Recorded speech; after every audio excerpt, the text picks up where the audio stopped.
I am Kesten Rono, and you are here to see God in everything. Principle 30.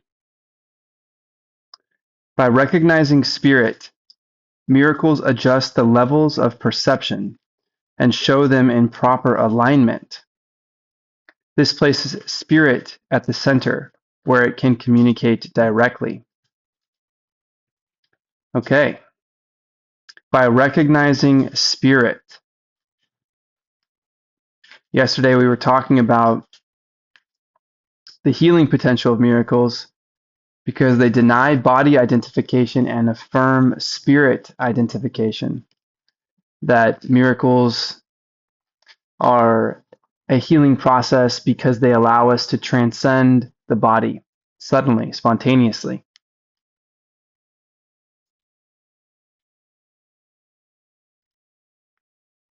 We affirm spirit identification. We affirm the perfection of God's creations. So by recognizing spirit, by moving beyond our body identification, allowing ourselves to settle into some kind of spirit identification, affirming it, that it is true, that it is possible. By recognizing spirit, miracles adjust the level of perception and show them in proper alignment. The levels of perception. We learned on day 23, miracles rearrange perception and place all levels in true perspective. Miracles rearrange perception and place all levels in true perspective. Miracles do some form of ordering for us amongst an idea of the unknown, of disorder. And that this process is healing because sickness comes from some idea of confusing these levels, that there is an order, that when we try to consciously order it, we are misguiding the process of miracles. But miracles themselves, this act of expression of love through our thoughts from some source of love, using the power of forgiveness, which both is a blessing as it gives and receives. We offer forgiveness, we receive God's forgiveness, we are strengthened. Both parties are strengthened through the action of miracles. That part of how miracles heal is by rearranging perception and placing all of these levels as we were previously perceiving them into some proper order that gives us true perspective, something we fall short of being able to do without the perspective that can come with all of time when the learning is complete. So miracles are a healing process, and sickness, which miracles cure, arises from confusing these levels. So we rely on miracles to offer us a new perspective, a true perspective, by rearranging our perception, how we believe we are seeing the world, rearranging our perception through this power of our thoughts, accepting that none are neutral, therefore nothing that we experience is neutral. So through this process of feeling our upsets, noticing that we can release those ideas, which offer us more clarity or levity in the present, where we can feel determination, where we can feel conviction and even devotion as we continue to practice. Despite our confusion, our lack of understanding, we recognize we are simply practicing, that we are on some path to coming to understand, that we are learning.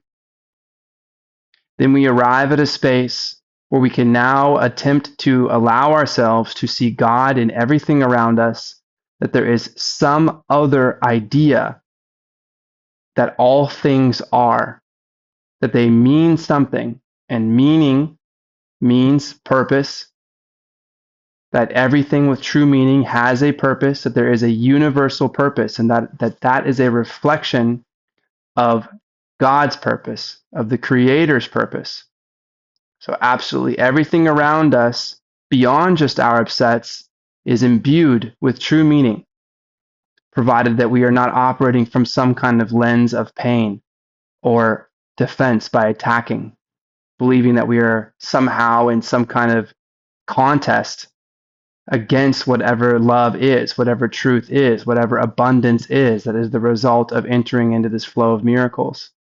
And we are arriving at some point now where we are stretching the idea of how we are perceiving the world.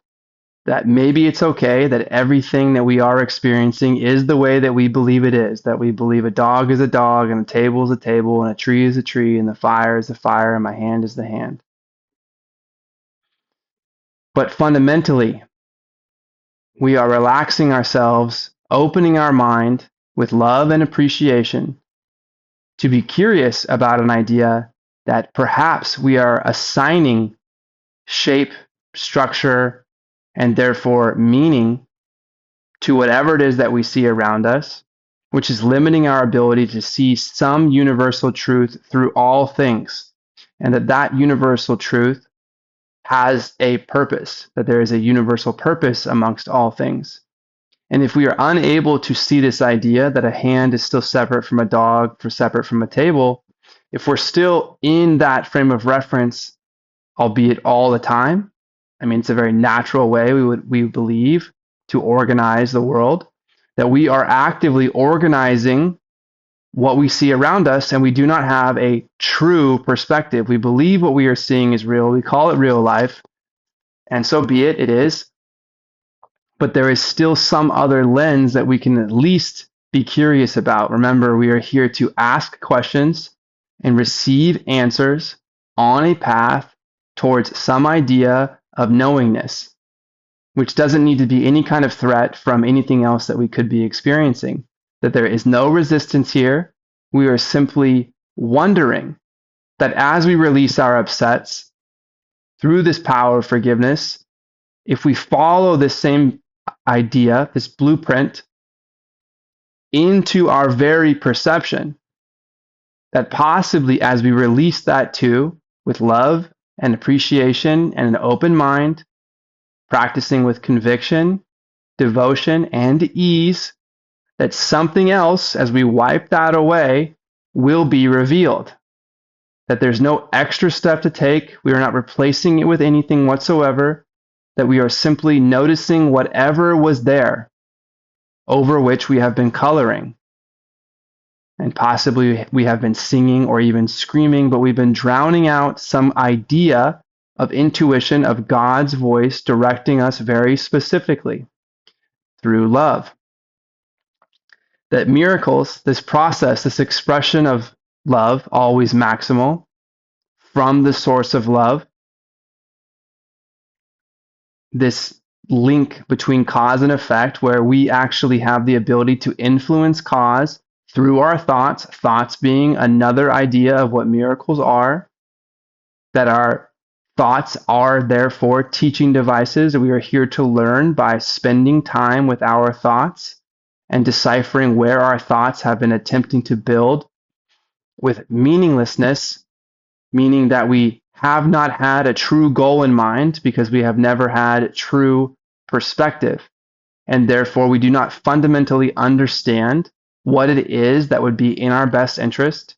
Therefore, we cannot be creating in any kind of meaningful way, building towards a goal that would be most meaningful, simply one that we think is, from our limited perspective, which this book has been calling tiny, that we simply just cannot yet know. But if it was possible that we could take our hands off of the reins and witness this process of miracles for whatever it is, that once we arrive there in that knowingness, we would realize how simple it always has been for us to be able to have true sight, whatever that is. Well, whatever that is even though we are not consciously attempting to organize everything in the unknown, whatever that is would be organizing whatever a level is. That miracles rearrange our perception to organize these levels. And through that organization where we've removed our conscious control, things are flowing effortlessly as they are in all time and space before we demand that we must know best and start labeling a hand, a table, a dog, a dog. And through that organization, we release the idea of confusion. And therefore, we do not need to feel discomfort, dis-ease, and sickness. So the process of miracles healing is by simply allowing them to take care of the organization for us, offering us great ease and levity.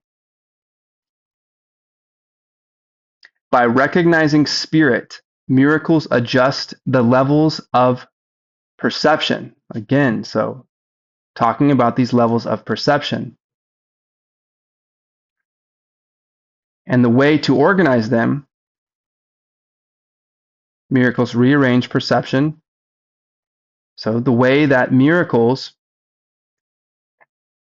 adjust these levels is by recognizing spirit, by allowing ourselves to come out of our body identification, by specifically denying it, and by affirming, entering into, and demanding in a certain way, I suppose, feeling conviction for the idea that it's true that there is such thing as spirit identification.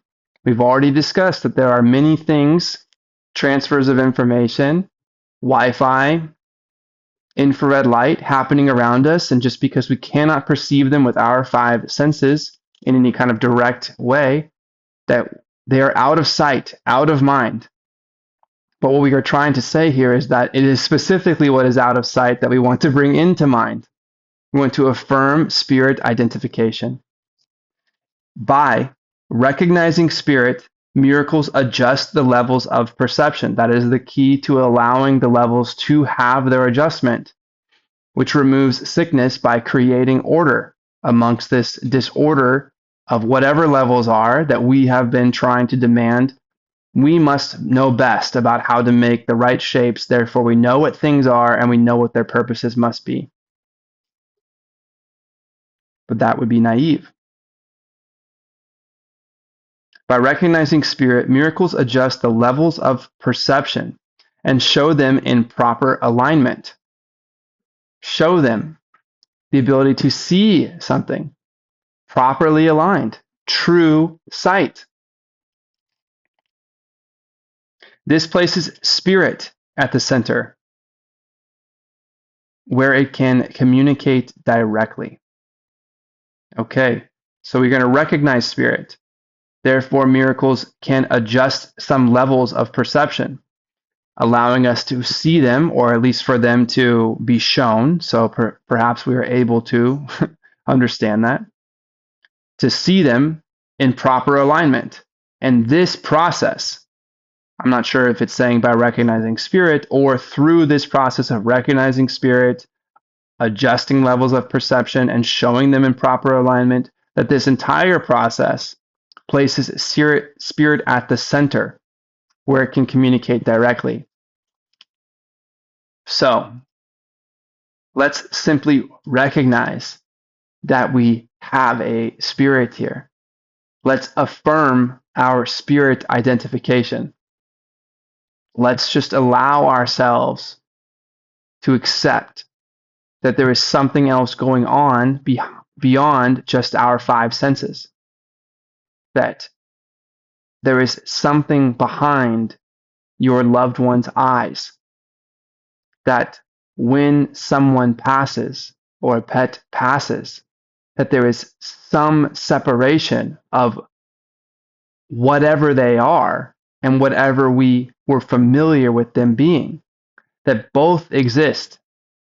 But the process of miracles is not happening in any concrete image-making way through our five senses, or at least not that we can understand. So in order to understand something that we cannot sense, we have to allow ourselves to accept that there is an invisible. And we have some anecdotes that that is true. So may we allow ourselves to relax with ease and simply slip into a spirit affirmation process, a spirit identification to affirm that we may identify with our spirit. By recognizing spirit, miracles adjust the levels of perception and show them in proper alignment.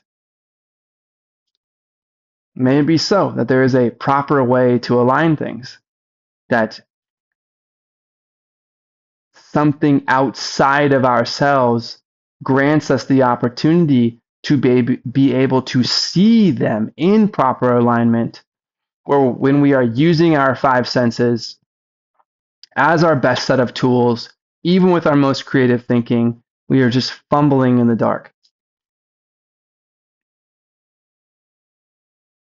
Whatever sickness is, whatever healing is, in order to move from sickness into a greater health, into some true vision, we must properly align things so that there's an easy flow. This places spirit at the center where it can communicate directly. Perhaps then, as we affirm our spirit identification, we become therefore more aligned with our spirit, and we step into being able to listen, however listening is done, seeing, however seeing is done, possibly even speaking, however speaking is done, through spirit. That when spirit becomes the center of our focus and our belief, it becomes the center and allows, however all minds possibly are connected, for direct communication. And I am recalling here how we were told God will speak very directly to us if we can simply stop speaking over him.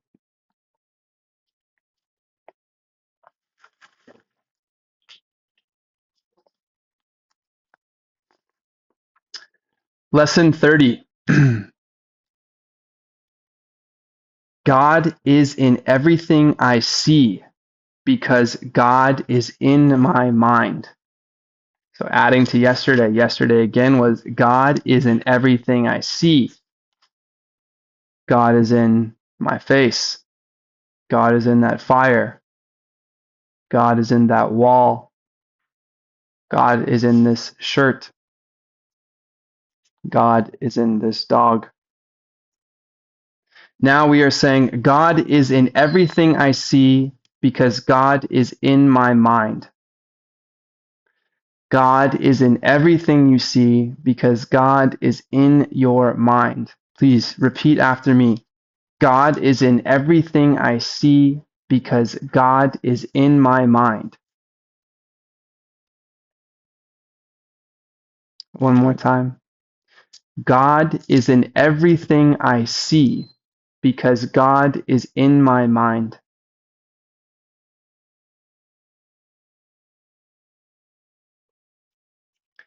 The idea for today is the springboard for vision.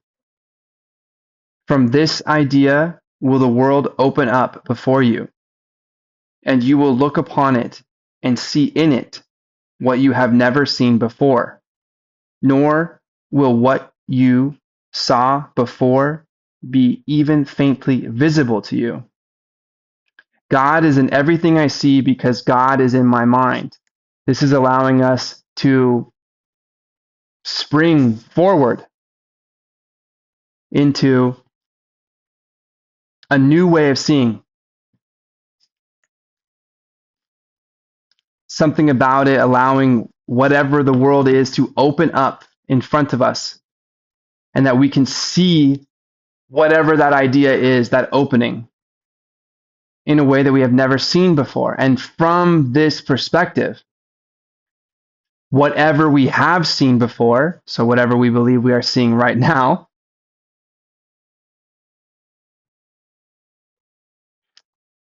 will be invisible. That somehow the invisible will become visible, and what we believed was visible will become invisible. So we affirm spirit identification, which we believe is invisible now.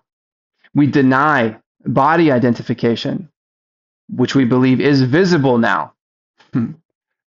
As we bring the spirit into the center, some version of its communication is online. Therefore, in this space, with spirit at the center, whatever spirit is and the way that it conducts in the process of miracles and the ordering of any kind of levels, that will be what our sight is.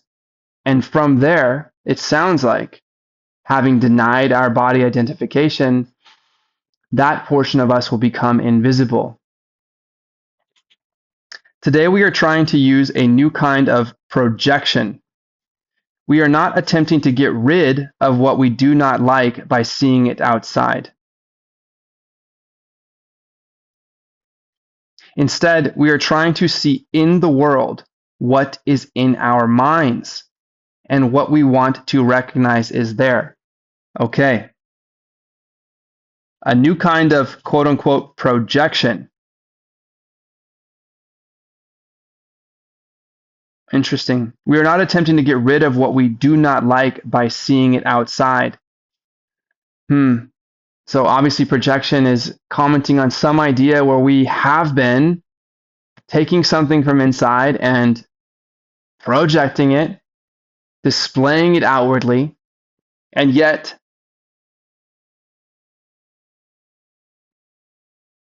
we are not attempting to get rid of what we do not like. Therefore, it seems like something about ourselves, the way we're seeing the world, something that we've accepted to be true, we're defining as true, and we are projecting it. We have been projecting it to the outside. It's not me, it's that, right? That would be trying to change the effects of things without changing the cause. The cause being our thoughts. If this idea is true, what we are currently doing is saying, again, the statement that I've heard recently is, there's something I do not like about that person in me, rather than saying there's something I don't like about that person, which is very simple to do. We are saying, something about what I do not like and what I am seeing is coming from within me, or there's something about me which I am open to evaluating as I notice out in the world that I do not like something, that somehow the two could be intrinsically linked. As miracles would suggest that cause and effect are absolutely linked. They happen simultaneously.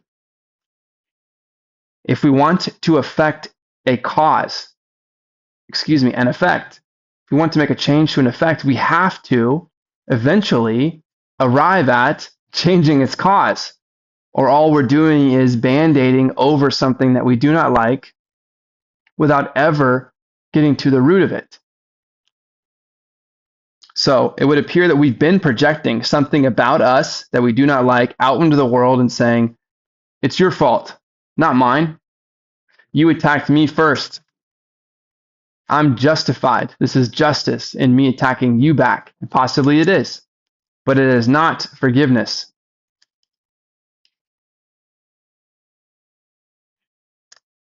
Now, instead, it's saying, we are trying to see in the world what is in our minds and what we want to recognize is there.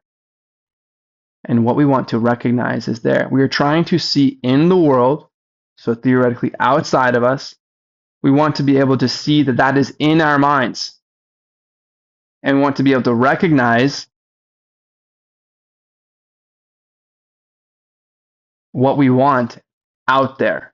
A different kind of projection. I suppose we've been projecting what we don't want to be seeing, and therefore that's what we're seeing. And in this case, we are going to be projecting what we want, such that we can realize it's there because we know it's coming from within us.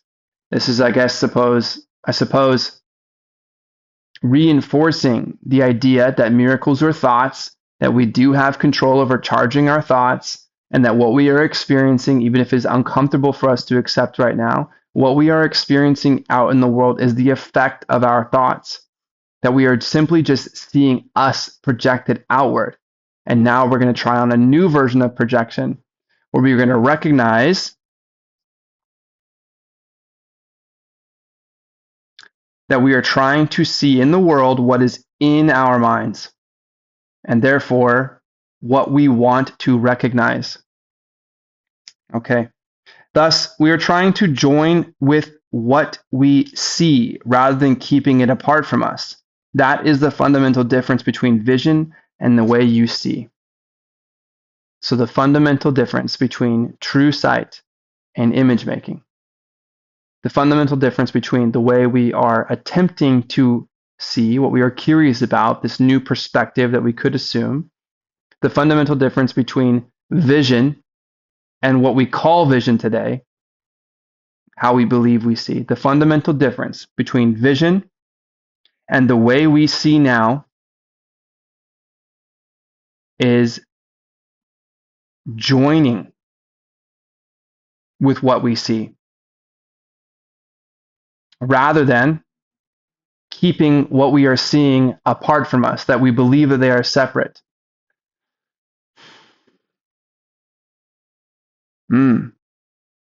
So we were just recently accepting that God is in this paper, God is in this carpet, God is in this wall.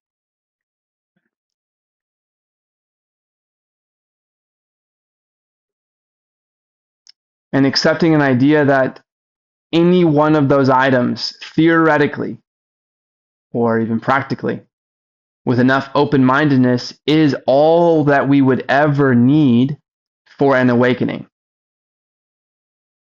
That it itself contains a different meaning and a different purpose than that which we have assigned to it, that it fundamentally has a universal purpose. And if we could notice it in the wall, then we would be able to notice it in all things. That all things somehow are connected, even if there's no obvious overlap between the pot for that plant, that model ship, the television, and my dog. What do they all have in common? Well, they have some universal purpose, which is a reflection of God's purpose in creating it. And we are supposed to be able to see the perfection in that. Perfection. The fundamental difference between vision and the way you see is that right now we are keeping what we see apart from us. That somehow the dog is apart from me, and the wall is apart from me, and the plant is apart from me. But in order to see vision, to have vision, to see with true vision, we are going to try to join with what we see. We are going to try to see in the world what is in our minds and what we want to recognize is there. Today's idea should be applied as often as possible throughout the day. Whenever you have a moment or so, repeat it to yourself slowly, looking about you, and trying to realize that the idea applies to everything you do see now, or could see now, if it were within the range of your sight. So anything that we could imagine seeing right now, and anything that we can see, any moment that we can call this idea to mind, we want to allow ourselves to say slowly, with love and appreciation and open-mindedness, God is in everything I see because God is in my mind.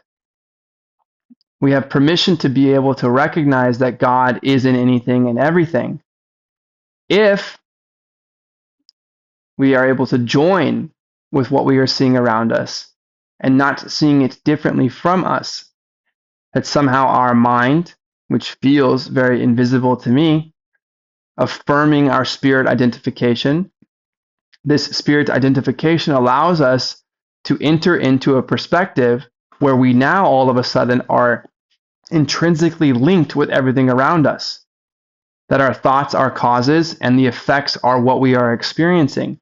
That somehow what we believe is outside of us is also linked in our mind that we are going to join through this process. So we are able to accept that if God is in my mind, if that's true, and I am creating what's around me, imbued with his idea of being a creator, then God is in everything that I see. Real vision is not limited to concepts such as near and far. To help you begin to get used to this idea, try to think of things beyond your present range as well as those you can actually see as you apply today's idea. So I'm in this house. I cannot see my car. I know it is out front. God is in everything I see because God is in my mind. This car, which exists, I believe, is currently in my mind. God is in this steering wheel, and God is in this seat, and this gas pedal, and this windshield, and God is in this radio because God is in my mind. This car is in my mind. Real vision is not limited to concepts such as near and far. Real vision is not only unlimited by space and distance, but it does not depend on the body's eyes at all. Finally, it's written very specifically. Have you been suspicious too that vision has nothing to do with the way that we see it all? That our idea of sight is clouding our true vision? If we had to affirm spirit identification, if miracles heal by transcending the body, that allows some other form of communication beyond how I am speaking with you, beyond the way you are seeing me now, then this spirit would not be using smell or taste. It wouldn't be using vision as we call it vision.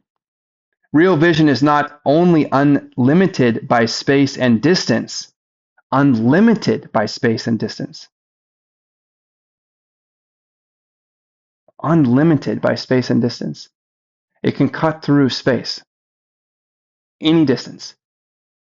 Real vision is not only unlimited by space and distance, but it does not depend on the body's eyes at all. We do not need our eyes to see unlimited distance. The mind is its only source. So, the only source of real vision is your mind. So, true vision is in your own mind. If you have true vision in your own mind, then you are apparently accessing what God has granted you. True vision.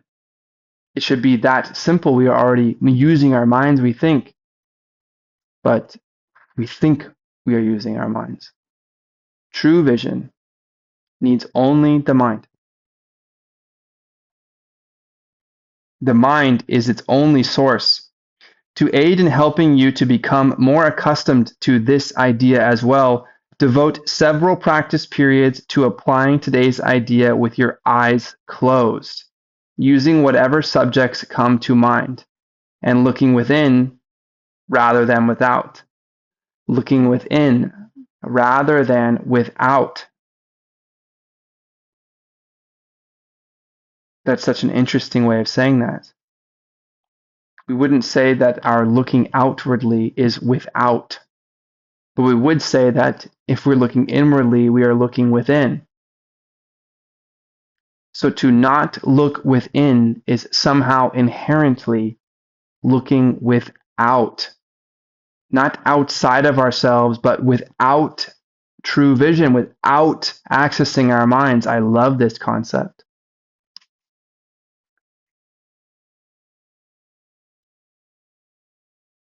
Use whatever subjects come to mind with your eyes closed.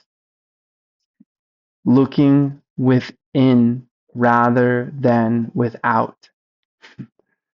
We're fundamentally missing something. by devoting our vision to being sight only as outside of us. Today's idea applies equally to both what is within and without. So, as often as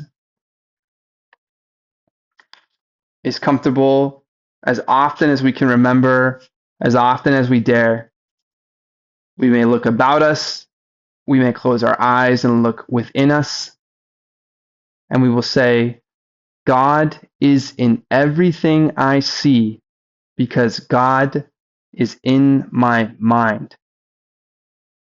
With love and appreciation and open-mindedness, we are very curious about how an idea that has nothing to do with the eyes at all and its creation of images through the reception of light, that somehow vision, still using the same term, so it has some idea of sight, and we are having permission to be within, and our minds can often be very visual. So perhaps seeing still feels something like witnessing something with using our eyes in a physical space.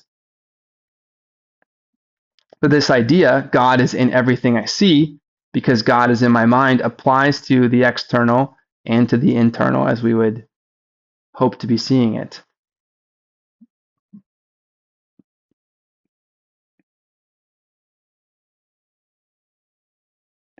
We are trying to see in the world what is in our minds.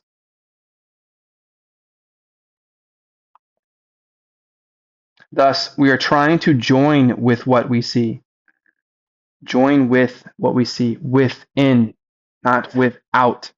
We are trying to join with what we see rather than keeping it apart from us. We don't want to be apart. We don't want to be without. That is the fundamental difference between vision and the way you see. Okay. May we attempt to join with what we see by simply accepting the idea with our eyes closed or eyes open that God is in everything I see because God is in my mind. I am Kesten Rono, and God is in everything I see because God is in my mind. May you see God in your mind and be curious about seeing within rather than without. See you tomorrow. Be well.